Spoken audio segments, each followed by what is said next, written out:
ಅಣ್ಣ ಹೊಲದ ಮೇಲೆ ಲೋನ್ ಹಾಕಿದ್ದಲ್ಲ ಅಪ್ಲೈ ಮಾಡಿದ್ದಲ್ಲ ಅದು ಸ್ಯಾಂಕ್ಷನ್ ಆಗ್ತಾ ಇಲ್ಲಪ್ಪ ಸಬ್ಸಿಡಿದು? ಇಲ್ಲಪ್ಪ ನಾನು ಅದನ್ನ ತಾರೀಕು ಆಗೈತೀನಿ. ಸಬ್ಸಿಡಿ ಲೋನ್ ಆದ್ರೆ ಸಾಕು, ಒಂದು ಹೊಸ ಪಂಪು ಮೋಟ್ರ್ ತಗೊಂಬಂದು ಪೈಪ್ ಲೈನ್ ಮಾಡ್ಕೊಂಡು ಸದ್ಯ ನೀರು ಕಟ್ಬೇಕಪ್ಪ. ಪೈರೆಲ್ಲ ಒಣ ಕಚ್ಚಿಬಿಟ್ಟವು.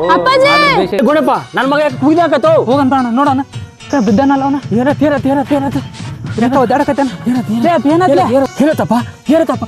ಏನತ್ತೋ ಬಾಯ ಗುರು ಬರಕತ್ತೈತಂದ್ರೆ ಆವು ಏನು ಕಳ್ದೈತೇನಣ್ಣ? ಗುಣಪ್ಪ ಅದೇನೇ ಆಗಿರ್ಲಿ, ಮೊದ್ಲು ಆಂಬುಲೆನ್ಸಿಗೆ ಫೋನ್ ಮಾಡಪ್ಪ. ಫೋನ್ ಬಂತು. ಹಲೋ ಹೇಳ್ರಿ ಅಣ್ಣ ಆಂಬುಲೆನ್ಸ್ ರೀ ಅಣ್ಣ? ಆಂಬುಲೆನ್ಸ್ ಸರ್, ಹೌದು. ನಿಮ್ಮ ಪೈ ಪರ್ಸನ್ ಮಾಡ್ಯಾರಲ್ಲ ಅಣ್ಣ, ಅವ್ರು ಹೊಲ್ದಾಗ ಒಂದು ಎಮರ್ಜೆನ್ಸಿ ಪೇಷಂಟ್ ಇದ್ದು ಬಾ ಅಣ್ಣ.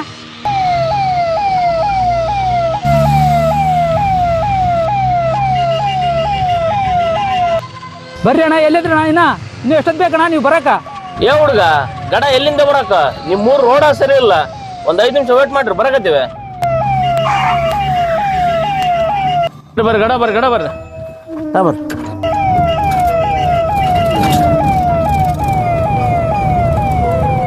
ಕಡ್ತಿಗೆ ಏನಾಗಲ್ಲ ಮಾತಾಡು ಜೋರ್ ಹೊಡ್ರಣ್ಣ, ನೀವೇಣ ಇಷ್ಟು ಮೇಲ್ ಕೊಡಕತ್ತೀರಿ? ಜೋರ್ ಹೊಡ್ರಣ್ಣ. ರೋಡ್ ನೆಟ್ಟಿಗೆ ನಾವೇನ್ ಮಾಡಕಪ್ಪ? ನಿಮ್ ಮೂರ್ ರೋಡ್ ನೆಟ್ಟಿಗೆ ಮಾಡ್ಸಿದ್ರೆ ನಾವು ಜೋರ್ ಹೊಡಿತಿರ್ಲಿಲ್ಲ. ರೈಟಿಗೆ ಡಾಕ್ಟ್ರೆ ನನ್ನ ಮಗ್ಗೇನೆ ಕಡ್ದು ಬಿಟ್ಟತ್ರಿ. ಸರಿ, ಬೇಗ ಅಲ್ಲಿ ಎಮರ್ಜೆನ್ಸಿ ವಾರ್ಡಿಗೆ ಶಿಫ್ಟ್ ಮಾಡ್ರಿ.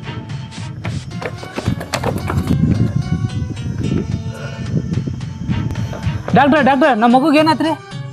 ಎಂತ ಕೆಲಸ ಮಾಡಿದ್ರಿ ನೀವು? ಇನ್ನ 5 ನಿಮಿಷ ಬೇಗ ಕರ್ಕೊಂಬಂದಿದ್ರೆ ಆ ಮಗು ಜೀವ ಉಳಿತಿತ್ತು. ಏನು ಮಾಡಕ್ಕಾಗಲ್ಲ. ಗೋಡಪ್ಪ ನನ್ನ ಮಗನ ಉಳಿಸಕ್ಕಾಗಲಿಲ್ಲ. ಏನು ಪರಿಶ್ರಮ ಅಣ್ಣಾರೆ? ಊರಾಗೆಲ್ಲ ಜನ ಮಾತಾಡ್ತಿದ್ರು ನಿಮ್ಮ ಮಗ ಆರಾಮಿಲ್ಲ ಅಂತ. ಏನು ಹುಷಾರದನ ಈಗ? ಡಾಕ್ಟ್ರ್ ಏನಂದ್ರೆ 5 ನಿಮಿಷ ಮುಂಚೆ ಕರ್ಕೊಂಬಂದಿದ್ರೆ ನಮ್ಮ ಮಗು ಉಳಿತೈತೆ ಅಂತಂದು ಹೇಳಿದ್ರಣ್ಣ. ಮತ್ತೆ ಯಾಕೆ ಲೇಟ್ ಮಾಡಿರೋ? ಗಣ ಕರ್ಕೊಂಬರಕ್ಕಾಗಲ್ಲ ನಿಮಗೆ? ಏನ್ ಮಾಡ್ತೀಯಪ್ಪ? ಊರಿಗೊಂದು ರೋಡ್ ಇಲ್ಲ, ಒಂದು ಒಳ್ಳೆ ಆಸ್ಪತ್ರೆ ಇಲ್ಲ. ನನ್ನ ಮಗ ಸತ್ತು ಹೋಗ್ಬಿಟ್ನಪ್ಪ.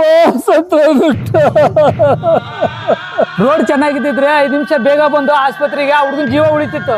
ಆ ಹಾಳಾದ ರೋಡಿಂದ ನಮ್ಮ ಹುಡುಗನ ಜೀವ ಹೋತು. ಎಲೆಕ್ಷನ್ ಟೈಮಲ್ಲಿ ನಿಮ್ಮ ಊರಲ್ಲಿ ರೋಡ್ ಚೆನ್ನಾಗಿದೆನಾ ಅಥವಾ ಚರಂಡಿ ಚೆನ್ನಾಗಿದೆನಾ ಅಂತ ನೋಡೋದು ಬಿಟ್ಟು 500 ರೂಪಾಯಿ 1000 ರೂಪಾಯಿ ಕ್ವಾರ್ಟರ್ಗೆಲ್ಲ ನಿಮ್ಮ ಓಟ್ಗಳನ್ನ ಮಾರ್ಕೊಂಡಿರೋ ಪರಿಣಾಮನೇ ಇದು. ಇವ್ರ ಮಗನ ಜೀವ ಹೋದಂಗೆ ನಾಳೆ ನಿಮ್ಮ ಮಕ್ಳ ಜೀವ ಹೋಗ್ಬಾರ್ದಂದ್ರೆ ನೀವು ಇವಾಗಲೇ ಎಚ್ಚೆತ್ಕೋಬೇಕು. ಇಲ್ದಿದ್ರೆ ನೀವು ಉದ್ಧಾರ ಆಗಲ್ಲ, ಈ ದೇಶನೂ ಉದ್ಧಾರ ಆಗಲ್ಲ.